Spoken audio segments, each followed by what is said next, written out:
Ini maksudnya nih, fenomena yang terjadi yang menguatkan isyarat bahwa kelak para kaum muslimin akan dominan, akan berkuasa. Bismillahirrahmanirrahim. Wassalatu wassalamu ala Rasulillah wa ala alihi wa ashabihi wa man walah, amma ba'd. Ikhwati rahimakumullah, melanjutkan pembahasan kita.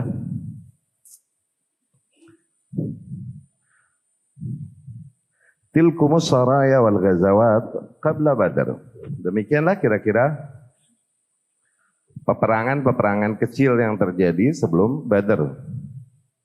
Lam yajri fi wahid min hasalbul amwal wa qatlir rijal.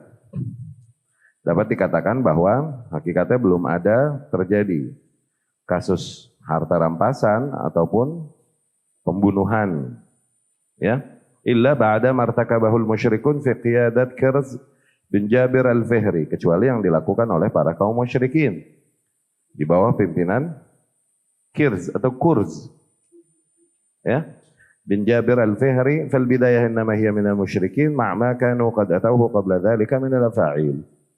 Maka hakikatnya mulai masuk ke arah serangan sampai terjadi pembunuhan atau peperangan demikian dimulainya oleh para kaum musyrikin, ya, selain apa yang telah mereka lakukan selama ini kepada para kaum muslimin.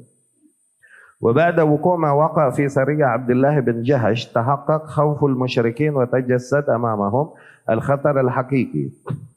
Setelah yang terjadi kemarin di bentrokan yang kita ceritakan yang dipimpin oleh Abdullah bin Jahash radhiyallahu anhu, akhirnya semakin terrealisasikanlah apa yang dikhawatirkan oleh para kaum musyrikin, ya. Mereka mulai menyadari ancaman yang benar-benar mengancam mereka ada di hadapan mereka. Waqa'u fi ma kanu yakhshawna al-wuqu' fi. Mereka telah memasuki kondisi yang mereka khawatirkan, yang mereka takutkan. Alimu annal Madinah fi ghayah min tayaqqud wa tarabbus. Mereka telah menyadari bahwa Madinah ini berada dalam keadaan benar-benar menyadari strategis posisi mereka, maknanya gitu, ya. Dan mereka pun udah bangkit, yakni Muhammad sallallahu alaihi wasallam bersama para kaum muslimin udah bangkit situ. Tataraqab kulla harakah min harakatihim at-tijariyah. Jelas dari kasus itu dapat kita simpulkan bahwa ternyata Rasulullah sallallahu alaihi wasallam bersama para pengikutnya memang udah mengincar gerakan-gerakan bisnis kita. Ya, maksudnya gerakan-gerakan kafilah-kafilah dagang kita. Wa annal muslimin yastati'un ay yazhafu ila 300 mil takriban. Thumma yaqtulu wa ya'saru rijalahum wa ya'khudhu amwalahum wa yarji'u salimin ghanimin. Dari Madinah mereka bisa bergeser cuma sekitar 300 mil. Bisa menyerang rombongan dagang, kafilah dagang para kaum musyrikin ini. Kemudian dapat merampas harta mereka dan menyandera orang-orang mereka, dan dengan mudah mereka akan kembali lagi ke benteng mereka di Madinah dalam keadaan selamat membawa harta-harta rampasan perang. Sya'ur haula al-musyrikun bi anna tijaratahum ila Syam amam khatar daim. Mereka mulai menyadari bahwa perdagangan mereka ke Syam ini berada di hadapan bahaya yang mengintai mereka senantiasa. Lakinnahum badal ay yafiqu an ghayyihim wa ya'khudhu tariq as-salah al-muwada'ah wal muwada'ah kama fa'alat Juhainah wa Banu Damrah izdadu haqdan wa ghaidan. Tapi sayangnya kaum musyrikin Mekah ini melihat kondisi demikian, bukannya mereka sadar dari kekeliruan mereka, bukannya mereka sadar dari kesalahan mereka dan kemudian mengambil cara damai dan cara yang lebih selamat, sebagaimana yang dilakukan oleh Juhainah dan Bani Damrah sebelumnya kita ceritakan, di mana mereka berdamai dengan Rasulullah dan para pasukannya, ya. Yang ada malah kaum musyrikin Mekah ini justru bertambahlah kebencian mereka dan kebencian mereka dan dendam mereka kepada para kaum muslimin. Wasammam sanadiduhum wa kubara'uhum ala ma kanu yu'aduna wa yuhaddiduna bihi min qabl. Para tokoh-tokoh kaum musyrikin akhirnya semakin bertekad dan semakin berambisi untuk merealisasikan apa yang mereka ancamkan, gitu ya, selama ini. Min ibadatil muslimin, yang mereka ancamkan dan mereka ucapkan selama ini. Mereka bilang katanya mau membantai para kaum muslimin fi aqr darihim, di markas mereka, benar-benar di benteng mereka sendiri. Wa hadha huwa at-taysh alladhi ja'a bihim ila Badr. Kira-kira demikianlah kebodohan yang akhirnya membawa mereka ke Badr nantinya, yakni perang Badr. Ammal muslimuna faqad faradallahu alaihimul qital ba'da waq'a sariyah Abdullah bin Jahash fi syahr Sya'ban sanah tsani Hijriyah. Adapun para kaum muslimin, Allah Subhanahu wa taala telah wajibkan ke atas mereka mulai peperangan. Oke? Di tahun kedua Hijriyah bulan Sya'ban. Ya, ayat yang mewajibkan perang tersebut turun akhirnya setelah kasus yang terjadi dibawa oleh pasukan Abdullah bin Jahash kemarin ini yang kita ceritakan, ya. Allah berfirman, "Wa qatilu fi sabilillahi alladhina yuqatilunakum wa la ta'tadu innallaha la yuhibbul mu'tadin."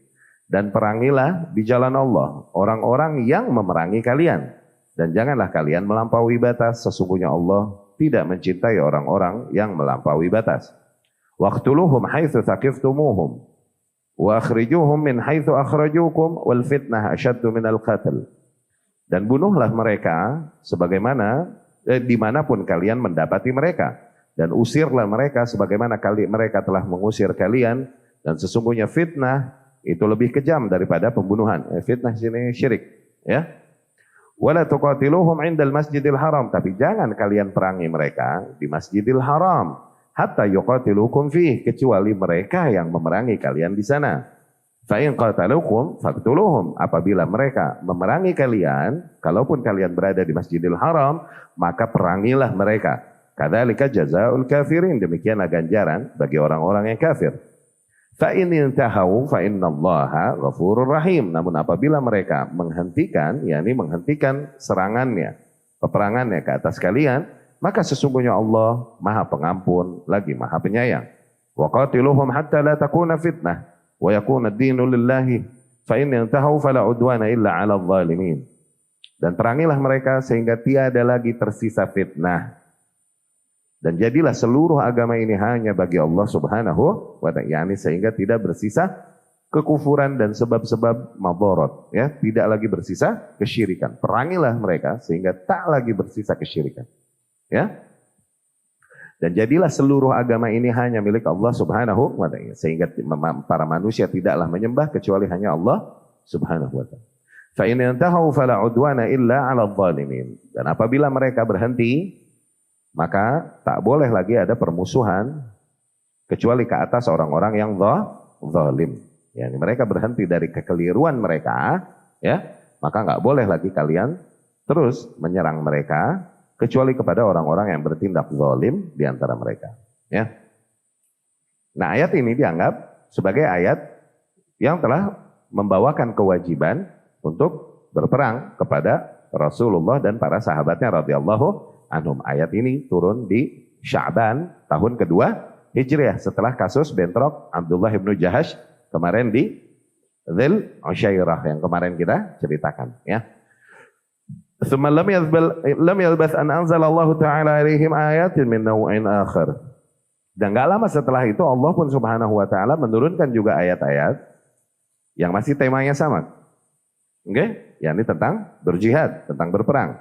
Yu'allimuhum fiha tariqatal qital. Ayat-ayat yang berikutnya turun ini mengajarkan kepada para kaum muslimin teknis di dalam peperangan. Wa yahutsuhum alaih, dan mendorong mereka untuk mengangkat senjata. Wa yubayyin lahum ba'dha ahkami, bahkan menjelaskan kepada para kaum muslimin sebagian hukum-hukum di dalam jihad. Allah berfirman, "Fa idza laqitumul ladzina kafaru fadarbur riqab." Dan apabila kalian telah bertemu, yakni berbenturan dengan orang-orang yang kafir, fadarbur riqab, maka tebas lehernya. Untung Allah nih yang ngomong, kalau gue yang ngomong mah masalah aja tuh. Fadarbur riqab, maka sabet lehernya. Hatta idza askhantumuhum fashuddu al-withaq fa imma minna ba'du wa imma fidaan. Dan apabila kalian kira-kira telah mengalahkan mereka, maka sanderalah mereka, syuddu al-withaq, yakni ikatlah mereka, yakni sandera. Jadikan mereka para Sandera. Imma minna, nanti sandera tersebut bisa jadi kalian bebaskan berangkat dari kebaikan kalian, ihsanan, oke? Imma fida, atau minta tebusan, ya, atau minta tebusan. Hatta tada'ala harbu auzaraha, demikian terus sehingga peperangan mereda, ya, sehingga peperangan mereda. Dzalika walau yasha Allah lantasara minhum, demikianlah, dan Allah apabila mau, Allah dengan mudah akan dapat menghancurkan mereka. Walakin liyabluwa ba'dukum bi ba'd, tapi memang yang Allah kehendaki adalah agar Allah menguji sebagian kalian dengan sebagian yang lain. Walladzina qutilu fi sabilillah fala yudilla a'malahum, dan ketahuilah bahwasanya mereka yang terbunuh di jalan Allah, maka Allah tak akan menyia-nyiakan amalan-amalan mereka. Yani Allah Subhanahu wa taala pasti memperhitungkannya dan membalasnya, gitu, ya. Sayahdihim wa yuslih balahum. Mereka yang terbunuh di jalan Allah, pastilah Allah Subhanahu wa taala akan membimbing mereka dan memperbaiki kondisi mereka. Wa yudkhilhumul jannah arrafaha lahum. Dan Allah pasti akan memasukkan mereka ke dalam syurga yang telah Allah perkenalkan kepada mereka, yakni melalui wahyu-wahyu sebelumnya, ya.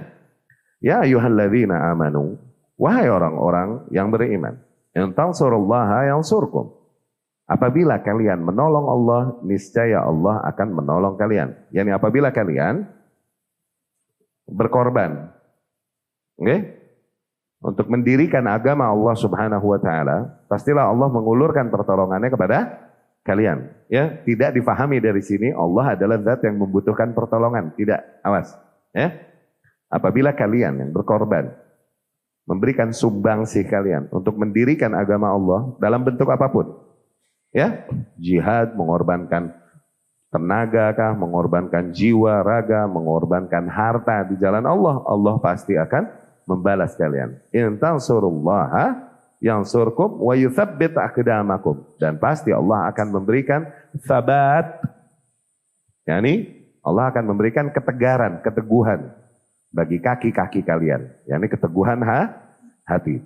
Nah, ini diantara ayat juga yang dapat kita tangkap. Untuk menghadirkan sabat, maka seseorang harus berkorban di jalan Allah Subhanahu wa ta'ala, di babnya masing-masing, di jatahnya masing-masing. Gak mesti semua orang di satu bab, ya, tapi di hal-hal yang bisa dia korbankan di jalan Allah Subhanahu wa ta'ala, ya, dengan mengorbankan apa yang ada pada kita dari kenikmatan-kenikmatan, mengorbankan mungkin zona nyaman kita demi agama Allah Subhanahu wa taala, zona aman kita demi agama Allah Subhanahu wa taala. Itu akan menghadirkan ketegaran hati. Allah Subhanahu wa taala akan berikan sabat buat kita, ya. Tsumma dhamma Allahu alladhina tafiqat afidatuhum tarjufu wa takhfiqu hina sami'u al-amra bil qital. Dan kemudian Allah pun mencela sebagian kaum yang ketika turun ayat-ayat yang memerintahkan untuk berperang, mereka bergetar, ciut hatinya, tuh, gitu, bergetar dan ciut hatinya takut. Allah mencela mereka dengan firman, ya, fa idza unzilat surah muhkamah wa dzukira fiha al-qital.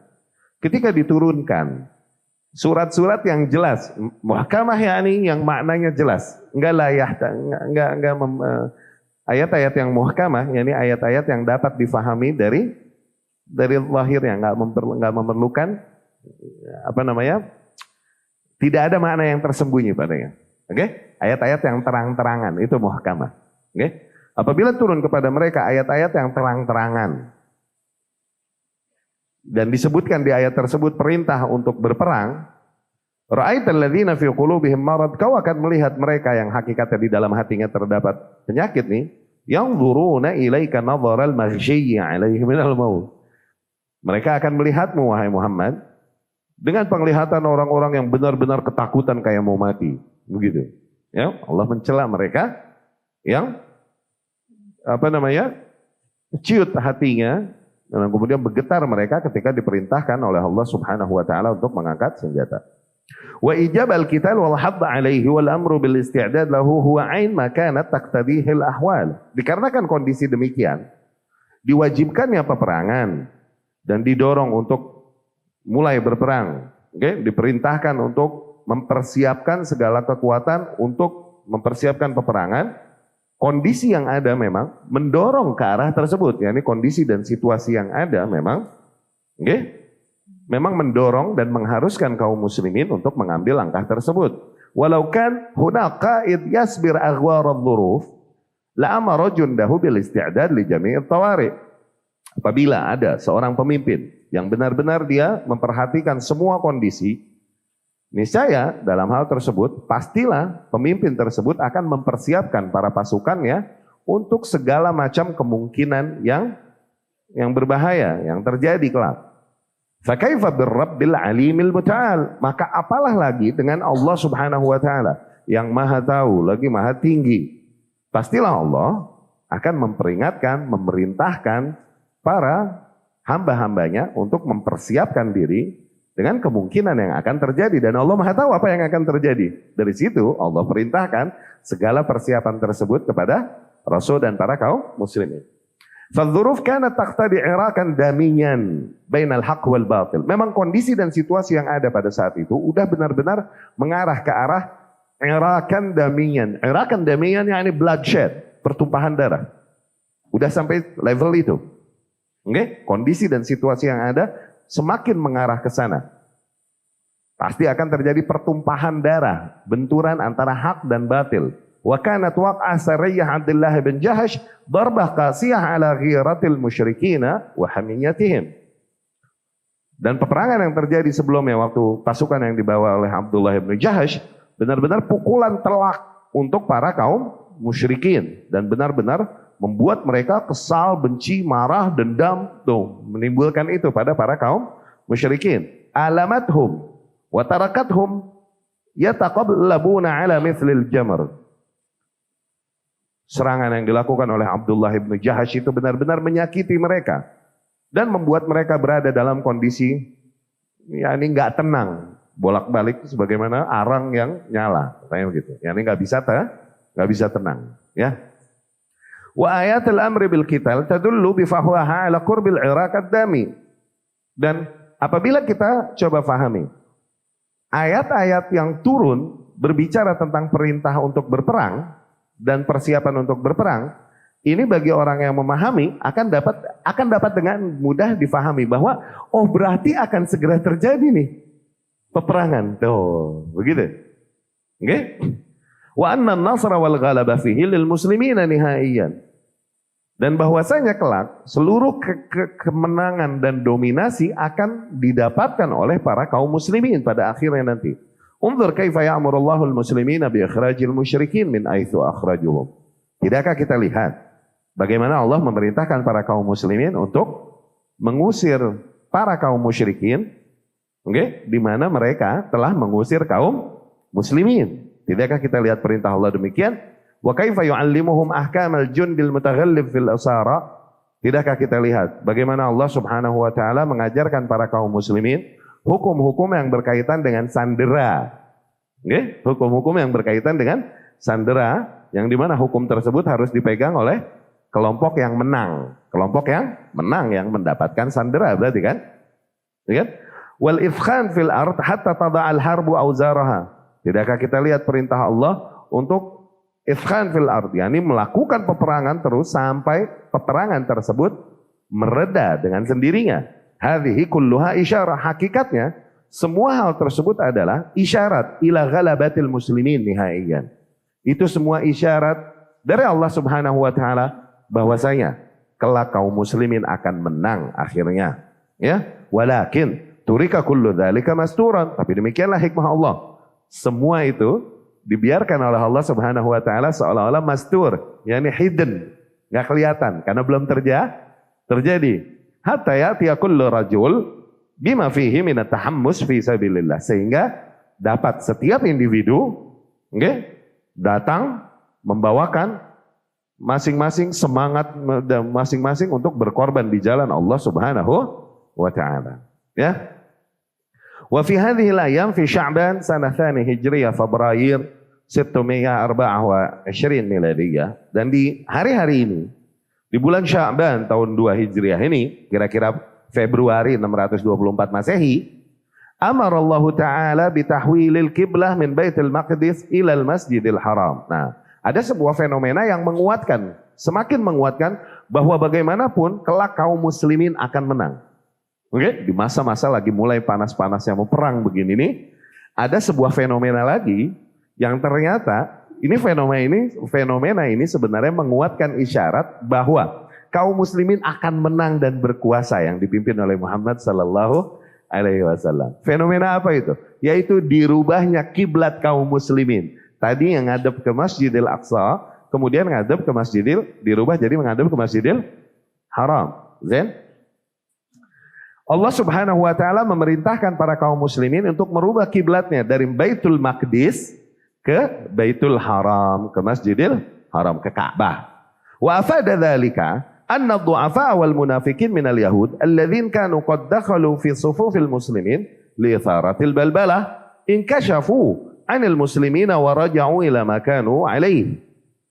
Nah, kasus tersebut akhirnya mengungkap sebagian orang-orang dari kaum munafikin, dari golongan ahlul kitab yang hakikatnya nggak ikhlas-ikhlas amat masuk Islam. Dengan kejadian tersebut tersingkaplah topeng mereka, akhirnya mereka kembali kepada kekufuran daripada harus mulai menyembah Allah Subhanahu wa taala ke arah Ka'bah, karena kiblat mereka ahlul kitab ini ke Baitul Maqdis sebelumnya, ya kan? Wa hakadza tatahharat sufuful muslimin. Dengan kejadian tersebut akhirnya terbersihkanlah barisan-barisan kaum muslimin an katsir min ahlil ghadar wal khianah, dari banyaknya para kelompok pengkhianat. Nah, kaum munafikin ini pernah kita ceritakan berulang-ulang. Para kaum munafikin ini yang gak ikhlas mereka berislam namun kemudian bersyahadat lidahnya, itu baru terjadi di era Madinah. Di era Mekah mah enggak, bersih semuanya. Orang-orang yang masuk Islam hanya orang-orang yang emang tulus Islam. Kenapa? Karena benar-benar emang berangkat dari hidayah dan gak ada keuntungan duniawi untuk masuk Islam ketika mereka. Yang ada justru ujian. Keuntungannya apa? Kalau masuk Islam. Tapi ketika kaum muslimin ternyata dominan di Madinah, tuh, ya kan? Kondisi yang pertimbangannya sifatnya maslahat dan madarat duniawi mendorong sebagian, terutama para ahlul kitab, untuk menampakkan keislaman dan menyembunyikan kekufurannya. Begitu. Oke? Nah, di antara kejadian-kejadian yang menyingkap topeng mereka ini adalah ketika diarahkannya kiblat ke arah Masjidil Haram dan tidak lagi mengarah ke Masjidil Aqsa sebagaimana para ahlul kitab beribadah dulunya, ya. Jadi kejadiannya itu sholat asar. Ini hadisnya ada di Bukhari, Muslim rahimahumullah. Dari Ibnu Umar radhiyallahu anhu nyeritain, Anas nyeritain, Barra bin Azib nyeritain itu kejadian tersebut di sholat asar itu. Allah Subhanahu wa taala nurunin ayat itu, qad nara takalluba wajhika fis sama'i falanwalliyannaka qiblatan tardaha fawalli wajhaka syatra Masjidil Haram haitsu ma kuntum fawallu wujuhakum syatrah. Gitu kan? Sungguh kami telah melihat perubahan wajah padamu wahai Muhammad. Yani Rasulullah sallallahu alaihi wasallam ketika ada hal-hal yang sama dengan ahlul kitab, Rasul bete. Dan Rasul kalau merasakan sesuatu itu tampak pada wajahnya. Kalau bete kelihatan di wajah. Allah dari balik langit ketujuh bilang, sungguh kami sometimes melihat perubahan. Qad nara, qad ketemu fi'il mudhari artinya sometimes. Oke? Qad ketemu present tense itu artinya sometimes. Qad nara, sometimes kami melihat perubahan wajah padamu wahai Muhammad. Yani bete yang mukamu. Tuh. Ketika apa? Ketika mesti melakukan ibadah menghadap Masjidil Aqsa. Allah bilang, Allah dari balik langit ketujuh ngelihat. Qad nara taqalluba wajhika fis sama. Kami di langit melihat perubahan wajahmu terkadang wahai Muhammad. Tuh. Maka sungguh kami akan arahkan engkau ke arah kiblat yang engkau ridhoi. No. Karena Rasul nggak mau deh, pokoknya ada yang sama dengan Yahudi dan Nasrani, mesti Rasul maunya beda, nggak mau sama sekali. Okay? Sehingga para Yahudi dan Nasrani, mereka ahlul kitab ini berkata, Mali Muhammad, kenapa nih Muhammad? Nggak ada satu hal pun yang kita sama dengan dia, kecuali pasti dia pengen membedakan kita. Gitu. puasa Asyura. Oke? Okay? Iya gak? Ternyata ahlul kitab pun melakukan hal tersebut. Rasul nggak mau sama, kita bikin 2 hari kalau gitu, jangan 10 doang. Entah 9, 10, entah 10, 11, pokoknya nggak boleh, nggak mau sama, kata Rasul Sallallahu Alaihi Wasallam. Nah itulah turun ayat tersebut mengarahkan ke arah kiblat. Kaum muslimin sebagiannya, Anas bin Malik cerita radhiyallahu anhu dan lain-lain, Barra bin Azib, pas ada sahabat yang sholat sama Rasul Sallallahu Alaihi Wasallam asar, oke? Pas pulang mereka melewati sebuah kaum lagi jamaah sholat asar juga, oke? Lagi ruku nih sahabat yang sholat sama Rasul Sallallahu Alaihi Wasallam bilang, sungguh kami bersaksi atas nama Allah bahwa kiblat udah diputar balik, begitu. Mereka lagi jamaah dengar nih. Akhirnya dalam kondisi ruku muter 180 derajat sehingga imam ada di belakang. Dan para wanita berada di barisan depan jadinya. Gitu, tadi kan wanita di barisan belakang. Jadi akhirnya di barisan depan muter 180 derajat. Langsung mereka sami'na wa ata'na. Karena dulu mah dengar kabar kalaupun satu orang dan kita nggak lihat siapa yang bawa kabar langsung kita terima. Karena apa? Meratanya kejujuran dan adalah. Kebayang nggak masa itu? Oke? Sekarang satu orang bawa kabar terus langsung kita merubah ibadah kita. Tar dulu kita lihat siapa loh. Kang bohong nggak? Gitu kan? Sejak zaman tabiin mulai begitu kan? Iya kan?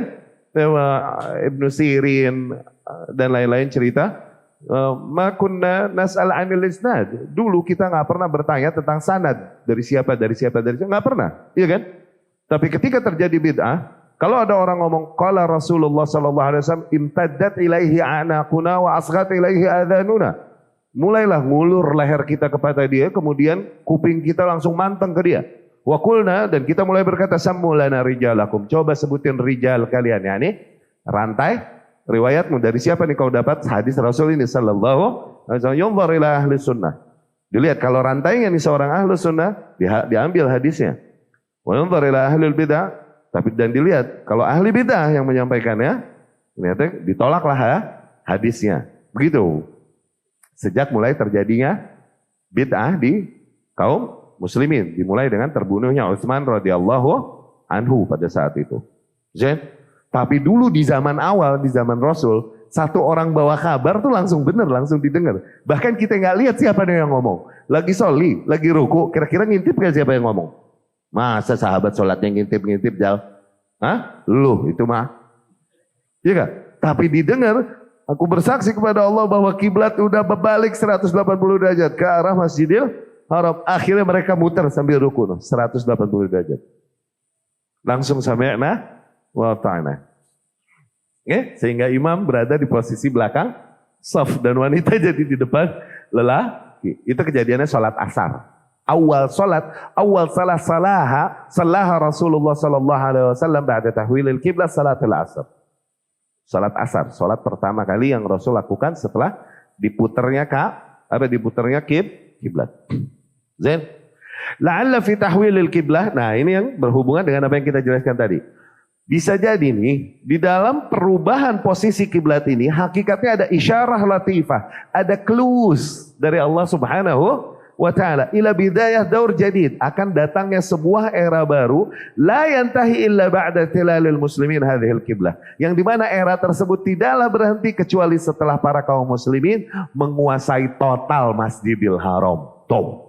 Itu ada isyarat dari Allah Subhanahu wa ta'ala. Awalaysa minal ajab cenah antakuna kiblata qaumin biadi a'daihim. Bukankah aneh kiblat sebuah kaum kok dikuasai oleh musuh mereka?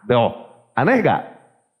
Nah, ketika disuruh kiblatnya ke Masjidil Haram, berarti kelak tuh Masjidil Haram pasti akan dikuasai oleh Muhammad dan para pasukannya sallallahu alaihi wasallam radhiyallahu. Ini maksudnya fenomena yang terjadi yang menguatkan isyarat bahwa kelak para kaum muslimin akan dominan, akan berkuasa. Wa in kanat bi aidihim fi'lan fala budda min tahsiliha yawman ma in kanu 'alal haq. Apabila idealnya kiblat sebuah kaum berada kuasanya pada kaum tersebut, maka berarti artinya mereka kelak suatu saat akan menguasai kiblat mereka tersebut. Wa bihadhil awamir wal isyarat zada nasyatul muslimin. Dengan seluruh perintah-perintah ini dan clues-clues ini dari Allah Subhanahu wa taala, petunjuk-petunjuk isyarat-isyarat ini dari Allah Subhanahu wa taala, akhirnya semakinlah para kaum muslimin bersemangat Washtadda syauquhum ilal jihad fi sabilillah. Semakin mereka rindu diseru untuk berjihad di jalan Allah Subhanahu wa taala wa liqa'il adu. Semakin mereka greget mau berhantaman dengan pasukan, dua barisan yang berhantaman dengan pasukan. Fi ma'arakah fasilah taduru li'ila kalimatillah. Mereka benar-benar rindu untuk berbenturan langsung dengan kaum musyrikin. Oke? Di dalam peperangan yang begitu panas untuk dalam rangka mendirikan kalimatullah. Zain? Itu kira-kira gambarannya. Nah, ini juga ada isyarat lebih dari itu ya, akhi. Sebagian kaum yang menuduhkan dakwah yang sesat atau ajaran yang sesat yang dibawakan dari Saudi. Yang dinamakan dakwah tersebut dengan dakwah Wahabiyah. Oke? Dakwah Wahabi. Sebagian kaum mencela-cela dakwah tersebut. Mungkin nggak masuk akal nggak apabila dakwah tersebut sesat? Oke? Allah kuasakan rumahnya yang suci kepada kaum yang berkeyakinan dengan keyakinan sesat itu. Mungkin nggak? Itu isyarat bahwa akidah dan konsep beragama yang lebih Allah ridhai, lihat. Mereka yang berkuasa dan menguasai rumah Allah di sana. Konsep akidahnya lebih condong kemana? Bukankah itu isyarat? Hah? Karena kalau itu Allah nggak ridhoi, Allah nggak akan berikan kuasa pada mereka. Terjadi musibah nggak lama, namun kembali lagi kepada kaum muslimin. Ketika dikuasai oleh Syiah dan dihancurkan, dibantai para kaum muslimin, kasus Qoromitoh, ingat? Dibantai ribuan para kaum muslimin di hari Tarwiyah, hari suci, dan dicongkel Hajar Aswad, dibawa pulang ke Bahrain, ke kampungnya kaum Qoromitoh ini dipimpin oleh Abu Mansur Al-Qurmuti, dikencingin Ka'bah. Tahu kejadian itu kan? Ingat kejadian itu? Ya, terjadi nggak kejadian? Terjadi, tapi nggak lama Allah kembalikan lagi ke tangan para kaum muslim. Ya, demikian kira-kira muqaddimah sebelum terjadinya perang Badar. Masuk ke bab selanjutnya, Ghazwah Badril Kubra, perang Badar Kubra. Awal ma'arakah min ma'arikil Islam al-fasilah. Ini peperangan yang real benar-benar. Peperangan panas, peperangan yang benar-benar benturan besar yang terjadi pada kaum muslimin. Oke? Perang Badar Kubra. Sababul ghazwah. Pertama, sebab terjadinya peperangan tersebut. Sabaqa fi dzikri ghazwatil Usyairah anna 'iran li Quraisy aflatat min Nabi sallallahu alaihi wasallam fi dhihabiha min Makkah ila Syam. Telah kita sebutkan sebelumnya di perang Usyairah. Oke? Ketika kafilah dagang besar Quraisy yang dipimpin oleh Abu Sufyan meleset dari kejaran Rasulullah sallallahu alaihi wasallam waktu OTW ke Syam. Falamma qaruba ruju'uha minasyam, dan ketika mendekat waktu pulangnya dia dari Syam ila Makkah menuju ke Mekah, ba'atha Rasulullah sallallahu alaihi wasallam Talhat bin Ubaidillah wa Sa'id bin Zaid.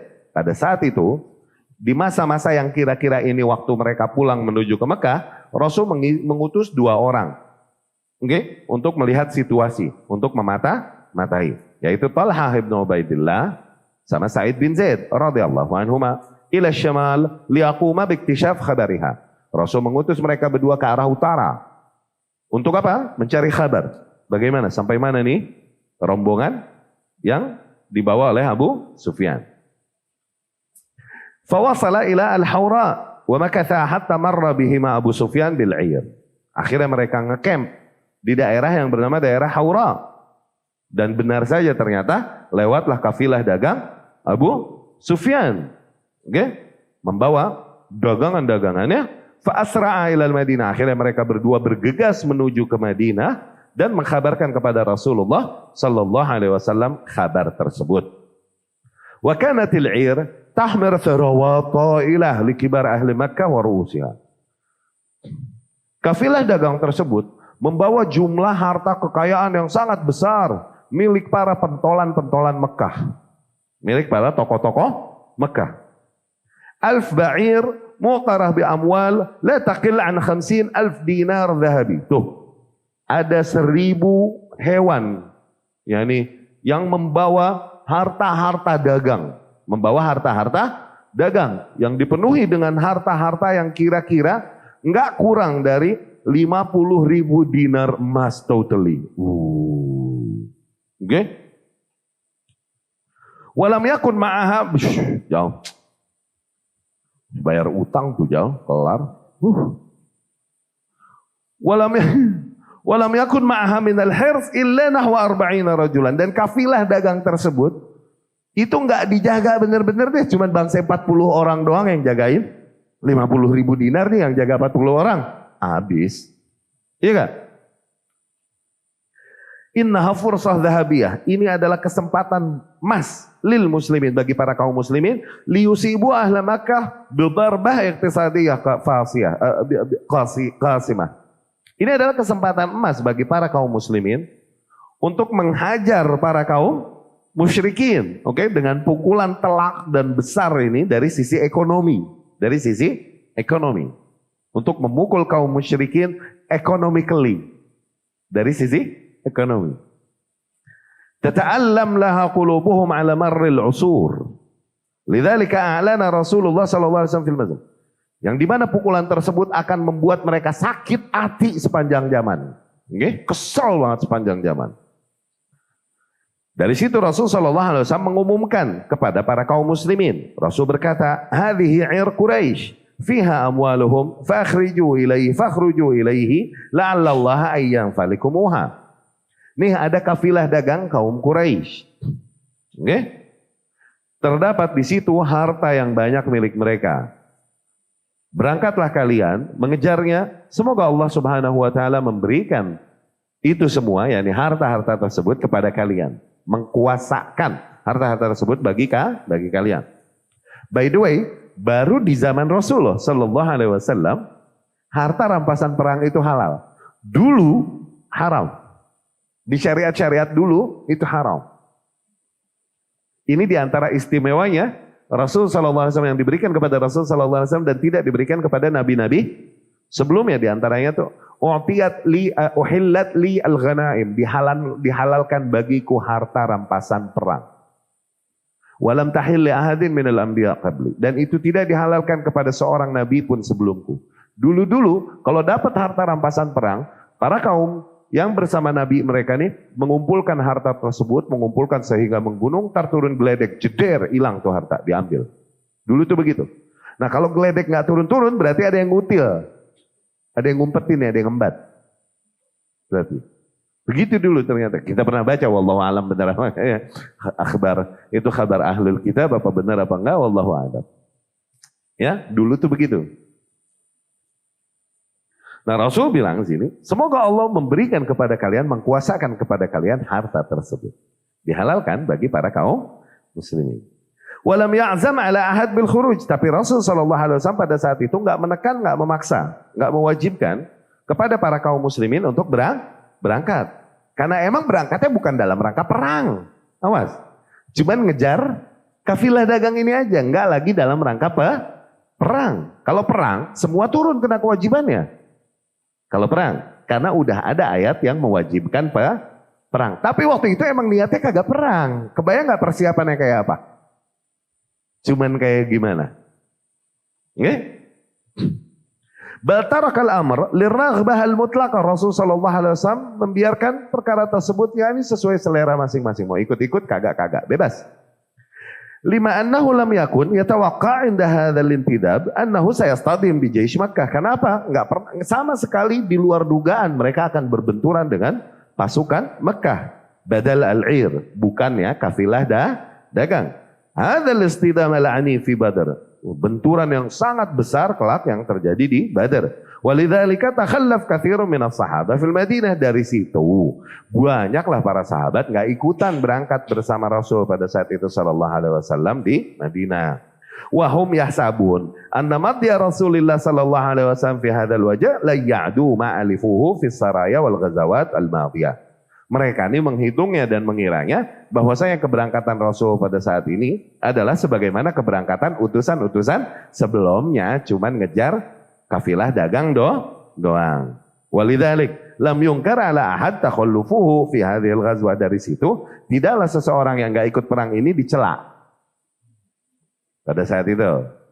Karena emang enggak berangkat buat perang ya akhir. Syuf. Ada sahabi namanya aminya Anas bin Malik. Summitu bismi, kata Mas.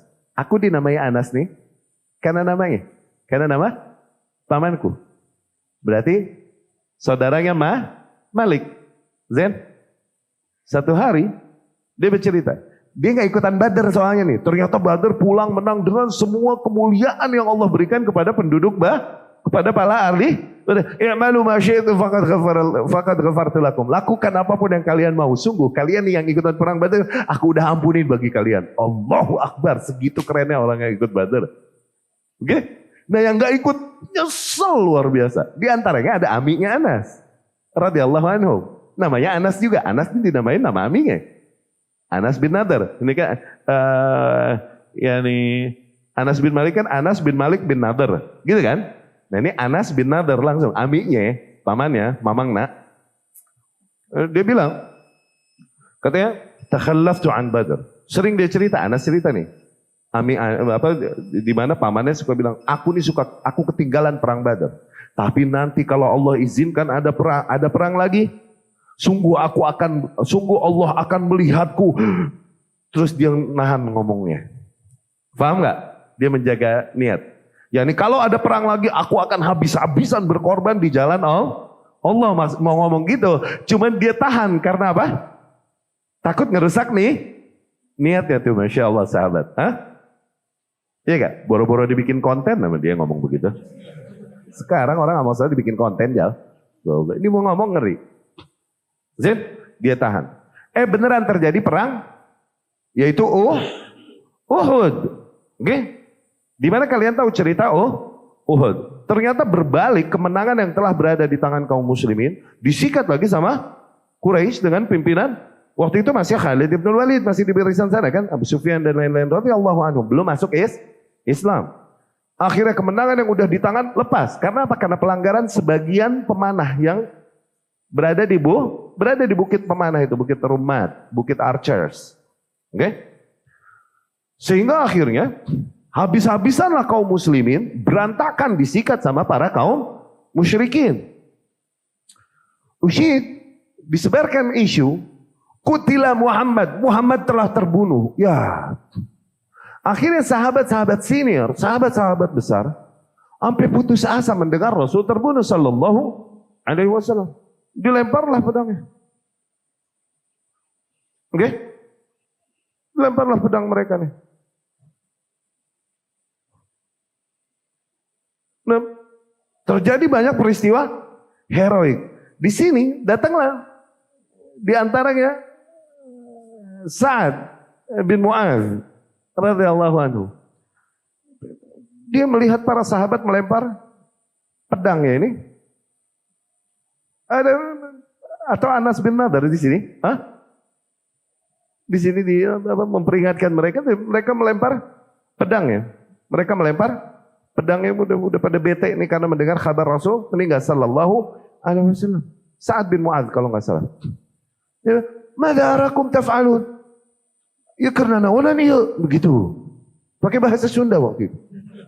Ini apa-apaan kalian? Apa yang kalian lakukan? Qutila Rasulullah, Rasul udah kebunuh ini itu. Akhirnya dia kompak lagi para sahabatnya. "Fa madza taf'aluna bil hayati ba'dah?" Terus mau ngapain lu hidup? Habis Rasul meninggal. Qumu wa mutu ala ma mata alaihi Rasulullah. Bangkit dan matilah kalian di atas hal yang Rasul mati memperjuangkannya. Akhirnya kebakar lagi sahabat, angkat lagi senjata dan terus mundur ke atas bukit. Ternyata Rasul masih hidup sallallahu alaihi wasallam dan mereka melindungi Rasulullah sallallahu alaihi wasallam dengan jiwanya, dengan badannya. Oke? Tidaklah bersisa ngejaga Rasul di belakang kecuali 12 orang. Yang lain udah berantakan barisan. Karena dipukul tiba-tiba sama pas Khalid bin Walid dari belakang, radhiyallahu anhu, pada saat itu masih di barisan kaum musyrikin. Sa'ad bin Mu'adz ini, Anas bin Nadar dan lain-lain. Anas itu dia ketemu jenazahnya dan jenazahnya nggak ada yang mengenalinya. Oke? Karena ada 70-80 luka di tubuhnya, nggak dikenal siapa ini dia. Dari bacokan pedang dan tusukan tombak. Zen, yang mengenalnya ukhtinya, yakni amehnya Anas bin Malik, tantenya. Karena sebuah tanda yang ada di jarinya. Allahu Akbar.